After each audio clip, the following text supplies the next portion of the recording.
Muy buenas tardes, buenas noches, buenos días, dependiendo de la hora que nos vayas a estar viendo. Queremos darte la bienvenida a nuestro curso Prevengamos el abuso sexual infantil en tiempo de crisis, segunda edición para este 2022. Hoy tenemos una sesión muy, pero muy especial a cambio de la docente Alicia Marroquín. Alicia es docente en educación básica y bachillerato con niñez que tienen dificultades en su aprendizaje. Ella es experta en artes plásticas, apasionada por la lectura y aficionada de la escritura y la jardinería. Tengo el honor de presentarla para ustedes, quien va a estar a cargo de esta sesión número 2, que corresponde a conocer los derechos sexuales y reproductivos de la niñez y las juventudes. Con ustedes, Alice. Bienvenida, Alice. Muchas gracias, Nubia, y a todos, a todas, a todos, bienvenidos. Qué bueno que estén acá para aprender sobre este tema que les traemos el día de hoy. Como ya les mencionó Nubia, mi nombre es Alicia y pues voy a ser su facilitadora sobre este tema tan importante en nuestro curso. Entonces, pues vamos a iniciar. Les presento aquí una pequeña agenda de los temas que vamos a ver en esta sesión. Vamos a hablar un poquito de la sexualidad, algunos conceptos básicos, por supuesto, los derechos sexuales y reproductivos, su importancia, la utilidad de la educación sexual integral. Y pues acá tenemos nuestro objetivo. Y pues al final de esta sesión, pues vamos a tener ese conocimiento, como les mencionaba, sobre algunos conceptos básicos de sexualidad y vamos a saber identificar esos derechos sexuales y reproductivos que tenemos, que tienen los jóvenes y adolescentes. Y pues vamos a saber identificar la utilidad de la educación sexual integral. Para iniciar, yo quiero que nos remontemos a nuestra niñez y a nuestra adolescencia. Quiero que pensemos qué se nos dijo acerca de la sexualidad y de la reproducción. ¿Será que tuvimos una educación sexual de calidad? ¿O será que tuvimos una educación sexual con un enfoque biologicista, en donde simplemente se nos dijo cómo se llamaban nuestros órganos y hasta ahí? ¿O será que tuvimos una educación sexual un tanto moralizante, donde se nos recomendaba nada más la abstinencia y ya no hay más? ¿O será que quizás fuimos afortunados de tener una educación sexual integral? Yo creo que ya hemos visto por ahí esa dinámica de baja un dedo, ¿sí? Entonces hoy vamos a hacer la edición Educación Sexual Integral. Así que desde ahí donde se encuentran, quiero que lo hagan. Entonces, les voy a decir una serie de afirmaciones y si ha sucedido, pues bajan un dedo y si no, pues los mantienen arriba. Son 10 afirmaciones, así que vamos a iniciar con todos nuestros dedos arriba.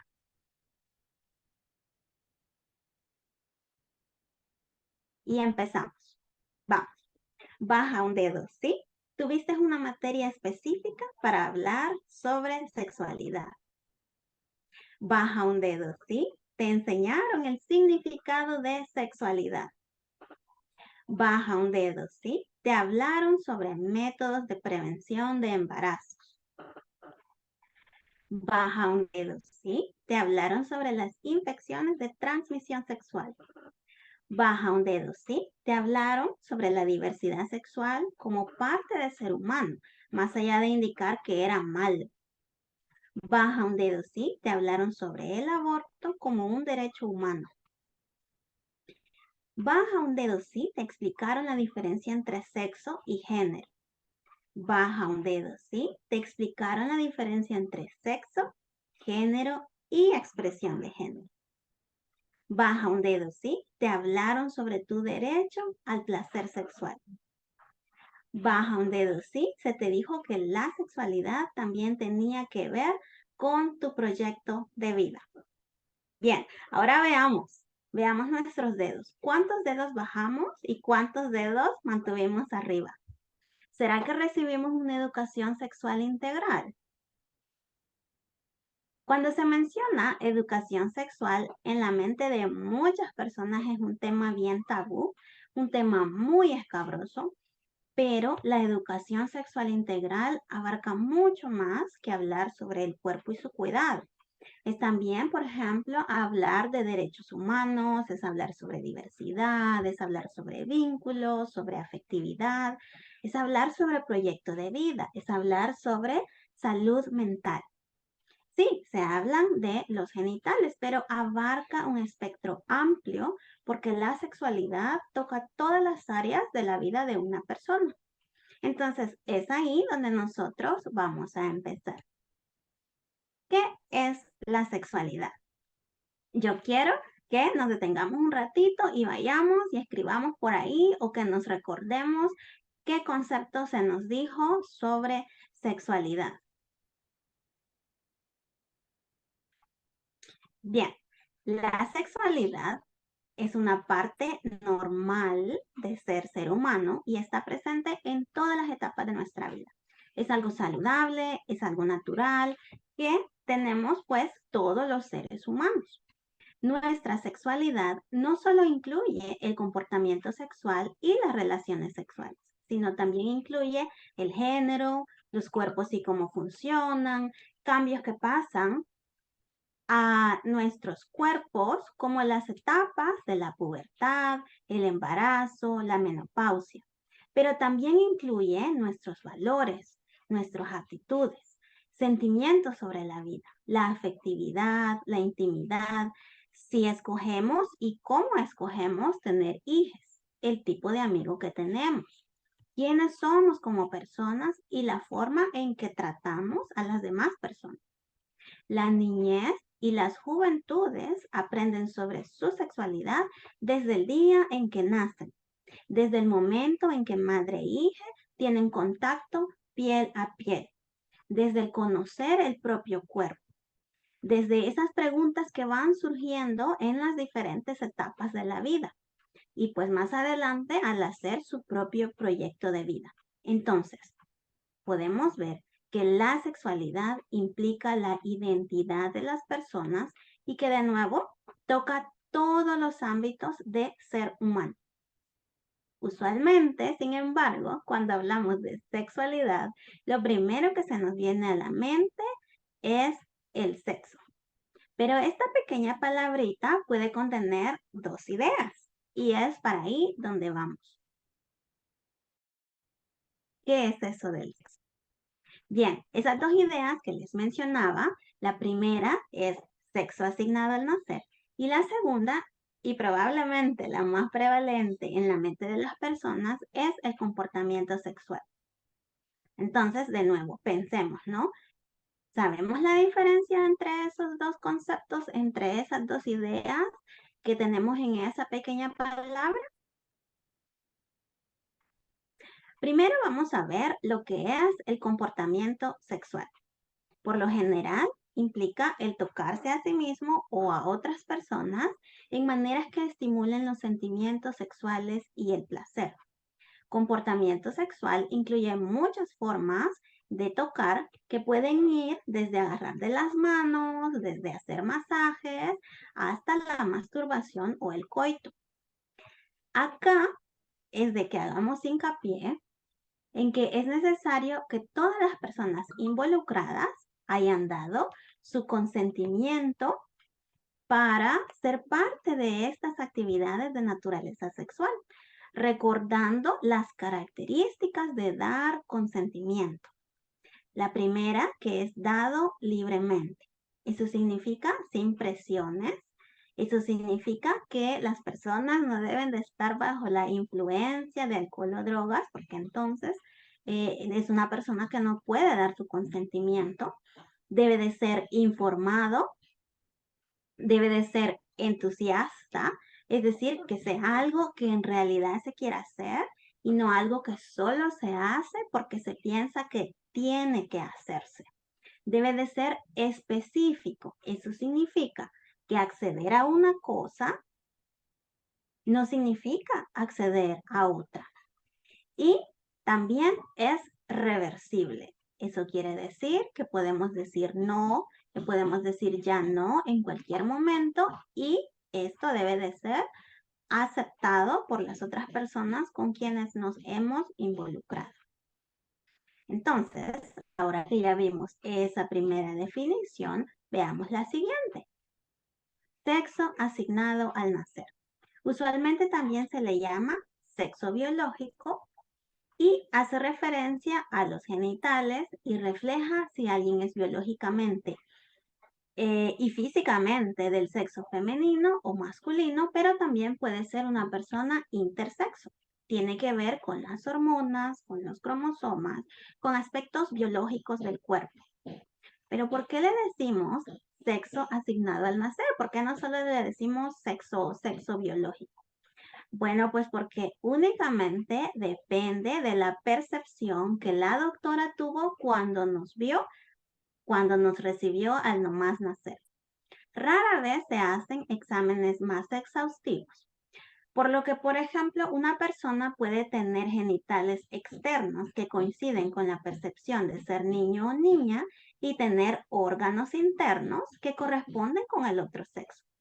O incluso esto puede ir más allá y de nuevo, una persona puede tener los genitales externos que coinciden con la percepción de ser niño o niña, pero bien sus cromosomas o sus genes pueden ser diferentes. Y esas son cosas que rara vez investigamos y es por eso que decimos que depende únicamente de la percepción de la persona que nos recibió cuando nacimos. Bien. Es importante que recordemos que nuestra identidad de género no siempre va a coincidir, no siempre se va a alinear con nuestro sexo asignado al nacer.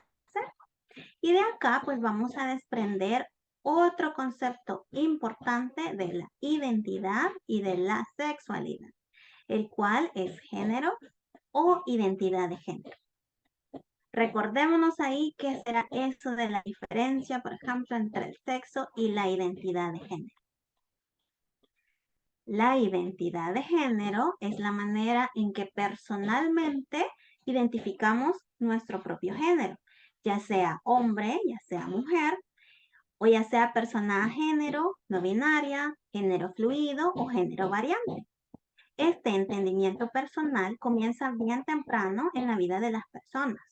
Los niños y las niñas, a eso de los 2 o 3 años, ya empiezan a tener el entendimiento de su identidad de género. Para describir esta identidad, tenemos palabras como cisgénero, transgénero, genderqueer, que es lo mismo que decir género fluido o género variante, agénero y no binario. Las personas cisgénero y transgénero suelen identificarse como hombres o mujeres. Esta identidad de género nosotros la podemos comunicar al mundo de diversas maneras y a esa comunicación se le llama expresión de género. Es la manera de cómo comunicamos esa identidad a las demás personas a través de, por ejemplo, la vestimenta, el maquillaje, atributos físicos como el cabello, manerismos e incluso el nombre. Puede ir en conjunto con la identidad de género, pero no necesariamente hay una expresión de género que se alinee a esa identidad de género. Por ejemplo, una persona podría considerarse agénero y tener una expresión de género, o sea, verse andrógina. Pero también podría existir otra persona que se considere agénero, es decir, no dentro de lo binario de ser hombre o mujer, y tener una expresión de género estereotípicamente masculina o estereotípicamente femenina, y eso no cambia su identidad de género. Otro ejemplo, una persona podría identificarse como mujer y tener una presentación o una expresión de género estereotípicamente masculina. De igual manera, no hay una expresión de género, es decir, cómo nos vemos, que corresponda a la orientación sexual o romántica y afectiva de una persona. Es decir, la manera en cómo alguien se ve, la manera en cómo alguien se exprese, no necesariamente es un indicador de la orientación de determinada persona. Y ahí podemos encontrar otro concepto relacionado con la identidad y la sexualidad, que es la orientación sexual y la orientación afectiva o romántica. Empecemos con la más conocida, creo yo, que es la orientación sexual. Esta típicamente la definimos como hacia quién o quiénes nos sentimos atraídos sexualmente, quién nos gusta. La atracción sexual es ese deseo de querer relacionarse de una manera sexual con otras personas. Pero también podemos hablar de orientación romántica o afectiva. Es decir, hacia quién o quiénes te sientes atraída románticamente. Es ese deseo por mantener una relación de tipo romántica que puede o no involucrar el sexo. Para expresar orientación sexual y romántica o afectiva, tenemos diversas etiquetas. Entre ellas tenemos las palabras heterosexual, heteroromántico, homosexual, homoromántico, bisexual, birromántico, asexual, aromántico, entre otras. Y pueden pensar ustedes ahorita, ¿pero acaso no es lo mismo? Bueno, para muchas personas su orientación sexual también describe su orientación romántica. Por ejemplo, una persona heterosexual se siente sexualmente atraída hacia personas del sexo opuesto. Al mismo tiempo, esta persona puede desear establecer una relación romántica con esas personas hacia quienes se siente atraída sexualmente. Por lo que entonces vamos a decir que su orientación sexual y su orientación romántica o afectiva están alineadas. Pero existen también personas cuya orientación sexual y orientación romántica no están alineadas y pueden sentir carencia de atracción sexual, pero sí sentir atracción romántica y por ende desear entablar vínculos afectivos románticos con otras personas, como sucede en el caso de, por ejemplo, las personas asexuales arománticas. Ahora sí, sobre esta base, que son unos pocos conceptos, pero que son básicos cuando hablamos de sexualidad, podemos empezar a hablar sobre los derechos sexuales y reproductivos de la niñez, de la adolescencia y pues en general también. Estos derechos son de suma importancia para una educación sexual integral. Estos derechos sexuales y reproductivos están asociados a los derechos y libertades que derivan de los derechos humanos reconocidos internacionalmente.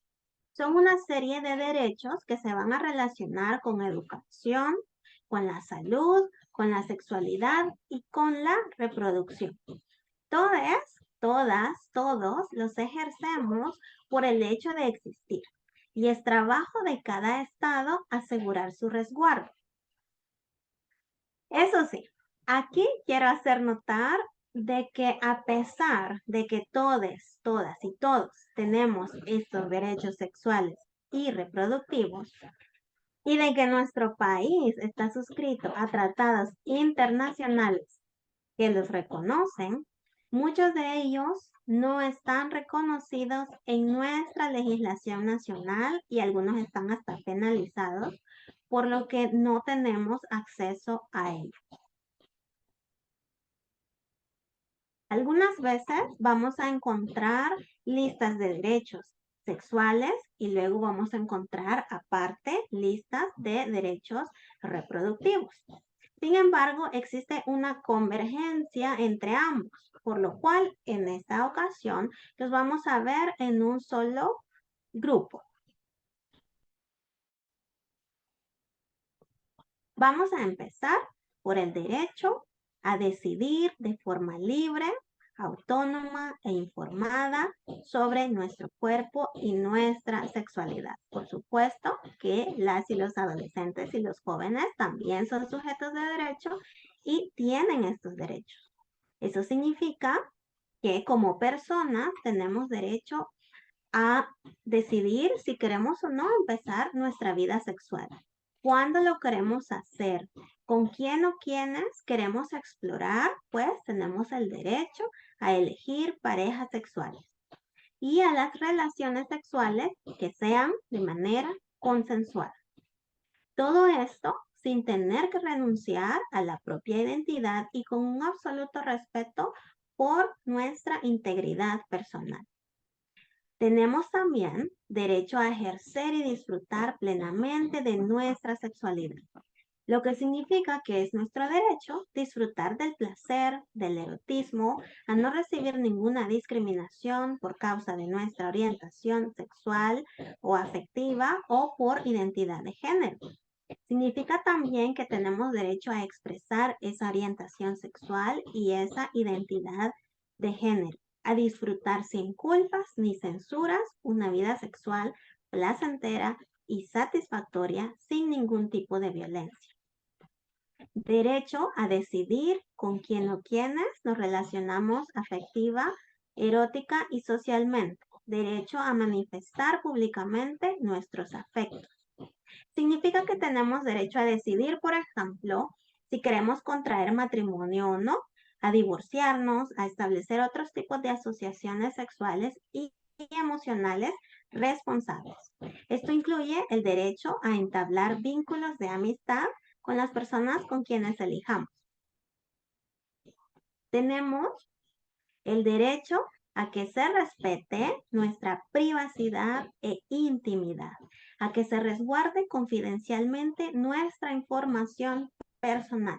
Por ejemplo, si decidimos confiar en otra persona y enviar fotografías privadas, es nuestro derecho que esa privacidad, que esa intimidad sea resguardada. Es deber de quien las recibe respetar esa confianza. Y si las recibimos de alguien más que no nos las ha enviado, pues es importante que no las sigamos difundiendo porque de esa manera estaremos respetando este derecho. También en el caso de las personas que son encargados de niñas o niños, es importante que piensen dos veces al momento de, por ejemplo, publicar fotografías personales de las niñas y los niños, por ejemplo, en ropa interior, por ejemplo, en el baño, porque pues ellos tienen la obligación de resguardar este derecho de respetar la privacidad de esos niños y de esas niñas.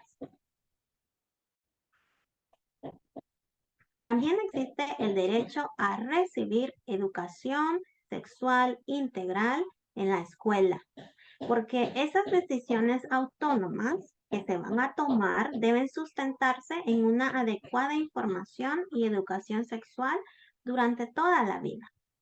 Esto pues va a ser independiente de que si las personas van a decidir reproducirse o no, pues igualmente se cuenta con el derecho de gozar una vida sexual plena. La niñez, la juventud, los adolescentes tienen derecho a recibir una educación sexual laica basada en los resultados de investigaciones científicas. Y es precisamente otro de los derechos. Ese derecho a información actualizada, veraz, científica y laica sobre sexualidad. Esto es muy importante, porque la información que se basa en temores, prejuicios o críticas puede limitar a las personas al momento de tomar decisiones responsables y saludables para su sexualidad y reproducción. Además, puede incrementar la práctica de conductas sexuales riesgosas porque no tienen la información adecuada, no tienen información veraz. El siguiente derecho es el acceso a servicios de salud sexual y reproductiva de calidad desde el punto de vista no solo físico, sino también mental. Tenemos derecho a que en estos servicios de salud se respete la confidencialidad, la intimidad y que los profesionales de la salud mantengan ese secreto profesional. Significa además que en estos servicios de salud se deben dar sin ningún tipo de discriminación ni violencia por causa de orientación, de identidad de género, de discapacidad, de raza, etc. También el derecho a acceder a medidas de prevención de las infecciones de transmisión sexual, VIH, SIDA, a tratamientos oportunos y humanitarios de las infecciones de transmisión sexual, VIH, SIDA y de todas las otras enfermedades del aparato reproductivo. El siguiente, derecho a acceder de manera libre e informada a métodos anticonceptivos que sean modernos, seguros para hombres y mujeres, incluyendo la anticoncepción de emergencia voluntaria y la prevención y el tratamiento de la infertilidad. Este derecho pues nos garantiza el poder elegir con autonomía si vamos a querer o no reproducirnos. En el caso de que lo queramos, cuántos hijos vamos a querer, en qué momento, el espacio de tiempo entre uno y otro embarazo, decidir sobre el tipo de familia que se quiere formar. Esto, de nuevo, sin discriminación por causa de sexo, identidad de género, orientación sexual o afectiva, discapacidad, raza, etc. También el derecho a acceder a servicios de salud y atención médica que garanticen una maternidad segura, libre de riesgos en la gestación, parto y lactancia. De nuevo, que sea sin violencia ni discriminación, porque de esta manera también respetamos el derecho a la vida, la integridad física, psicológica y sexual. Derecho a no ser discriminada o recibir tratos desiguales por razón de embarazo o por ser madre. Las y los adolescentes y las personas jóvenes, como les decía, también son sujetos de derecho. Entonces, como también tienen estos derechos sexuales y derechos reproductivos, no pueden ser sancionados por condiciones de embarazo, de maternidad, de paternidad, y al contrario, deben de recibir el debido apoyo y atención en lo psicológico, en lo académico, en lo afectivo, para poder culminar sus estudios y llevar un proceso de maternidad y de paternidad saludable.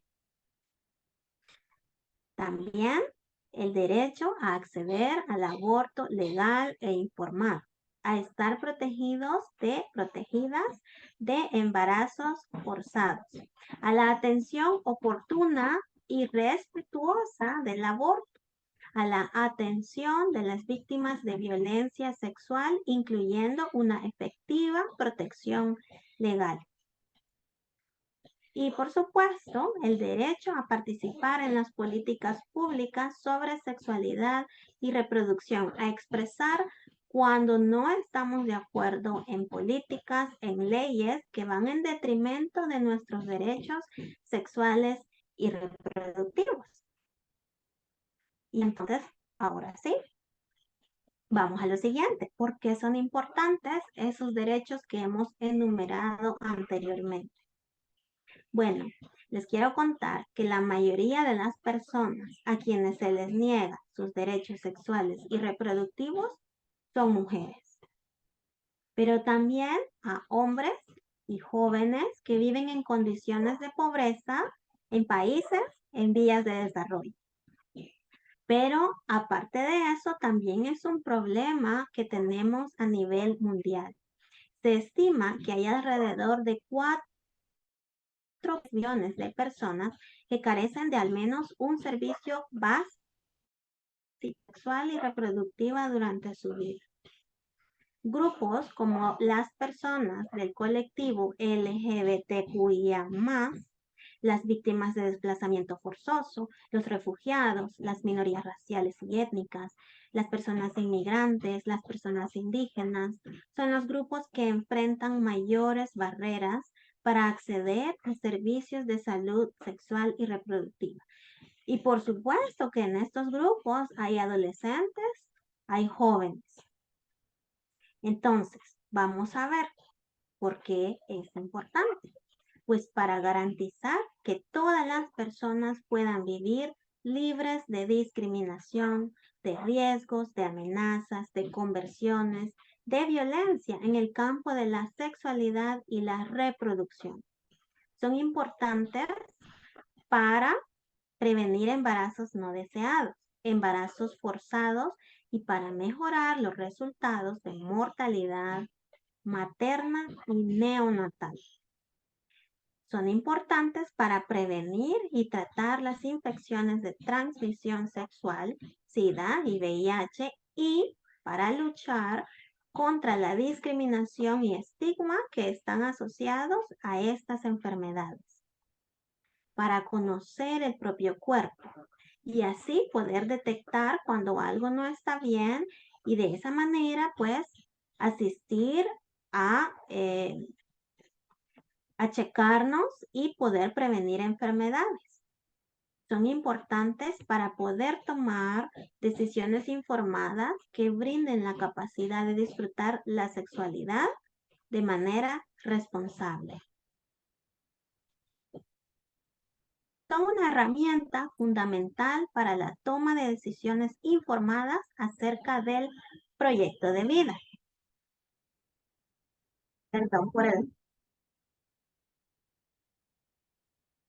Bien, permite que sea mucho más probable que las jóvenes terminen sus estudios y eso a su vez les va a permitir tener más oportunidades de empleo y eso a su vez pues les va a permitir poder participar más completamente de manera social y política. Va a permitir empoderar a las jóvenes y a las mujeres para que sean ellas quienes dirijan sus vidas como personas autónomas y no sean sometidas a contextos violentos.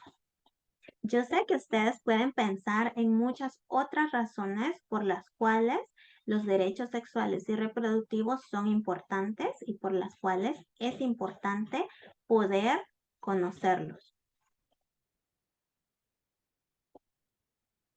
Todas las y los jóvenes en algún momento van a tener que tomar decisiones cruciales sobre su salud sexual y su salud reproductiva. Sin embargo, las investigaciones revelan que la mayoría de las y los adolescentes carecen de los conocimientos necesarios para tomar estas decisiones de manera responsable. Por ejemplo, a nivel mundial, según la UNESCO, solamente un 34% de jóvenes puede responder acerca de la prevención y transmisión del VIH. O sea que la gran mayoría no sabe, no tiene idea de cómo prevenirlo. También otro dato dice que en algunas partes del mundo, 2 de cada 3 niñas no tenían idea de lo que les sucedía cuando tuvieron su primera menstruación. Por esta falta de conocimiento, las niñas, los niños, las personas adolescentes, las personas jóvenes, se vuelven vulnerables a la coacción. Además, se vuelven vulnerables a las infecciones de transmisión sexual y a los embarazos no planificados. La educación sexual integral es la condición previa para ejercer esa plena autonomía corporal, que como veíamos anteriormente es uno de los derechos que se tienen. Entonces, esto exige ese derecho de tomar decisiones sobre el propio cuerpo, pero también exige el tener la información adecuada, veraz y científica para tomar esas decisiones de una manera responsable. Los programas de educación sexual integral tienen como fundamento los principios de los derechos humanos, por lo que ayudan a fomentar la igualdad de género, los derechos, el empoderamiento de los y las jóvenes. Como podemos ver, la educación sexual integral es un proceso de enseñanza y aprendizaje que se basa en planes de estudio que comprenden aspectos cognitivos, psicológicos, físicos y sociales de la sexualidad y tienen el propósito de dotar a la niñez, a la adolescencia y a la juventud de conocimientos basados en datos empíricos, en tener habilidades y actitudes, también valores que los van a empoderar para disfrutar de salud, de bienestar y de dignidad. Entonces, ¿es necesaria? ¿Es importante? Claro que es importante, porque permite entablar relaciones sociales y sexuales basadas en el respeto. Además, permite analizar cómo las decisiones que van tomando afectan el propio bienestar, pero no se queda ahí, sino que afectan también el bienestar de las otras personas. Les permite comprender cómo proteger y promover su salud, su bienestar, su dignidad y sus derechos. Ayuda a fomentar la igualdad de género y el empoderamiento de los y las jóvenes. La educación sexual que sea adaptada a la edad y a la etapa de desarrollo de la niñez les permite estar protegidos, les permite no ser vulnerables frente a las conductas sexuales negativas y a la explotación sexual. También mejora la actitud de los y las adolescentes y jóvenes en lo que respecta a la salud y a los comportamientos sexuales y reproductivos. Contrario a lo que se puede pensar, la educación en sexualidad no aumenta la actividad sexual ni los comportamientos sexuales de riesgo o índices de infecciones de transmisión sexual. Al contrario, porque están protegidos y tienen la información, por lo tanto, la educación sexual integral se vuelve una herramienta para reducir conductas de riesgo. También ayuda a reducir las tasas de embarazo adolescente y brinda herramientas de prevención. En un mundo donde las y los adolescentes y los jóvenes pueden acceder a contenido sexual y pornográfico con suma facilidad, es de suma importancia el tener una educación sexual integral, pues les va a brindar esa información que va a ser veraz, que va a ser basada en el respeto, que va a ser basada en la empatía hacia sí mismos y hacia otras personas. Les va a dar datos verificados, completos, seguros. Entonces, esto va a permitir a su vez combatir la violencia de género y la violencia sexual que es tan prevalente. El respeto a los derechos sexuales y reproductivos nos van a permitir construir una sociedad más justa y humana, en donde en todos los ámbitos de la vida se ofrezca igualdad de condiciones y oportunidades a las personas, independientemente de su sexo, de su género, de su orientación sexual o afectiva, de su discapacidad, de su nivel económico, de raza, etc.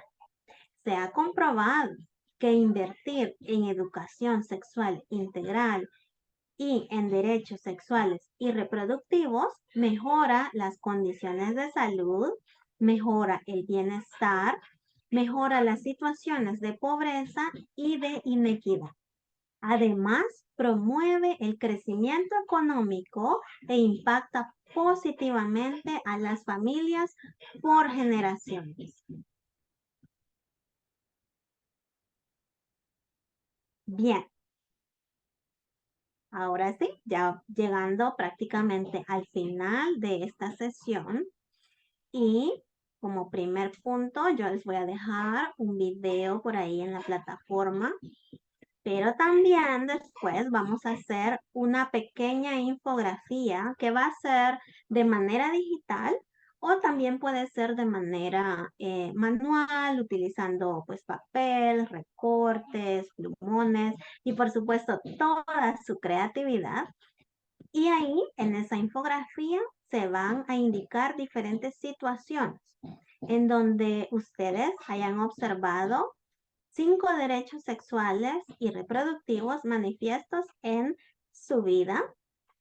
En el caso de que las situaciones que se les vengan a la mente sean de momentos en los que sus derechos no fueron respetados, pues también es válido poner ahí esas situaciones e identificar los derechos que no fueron respetados.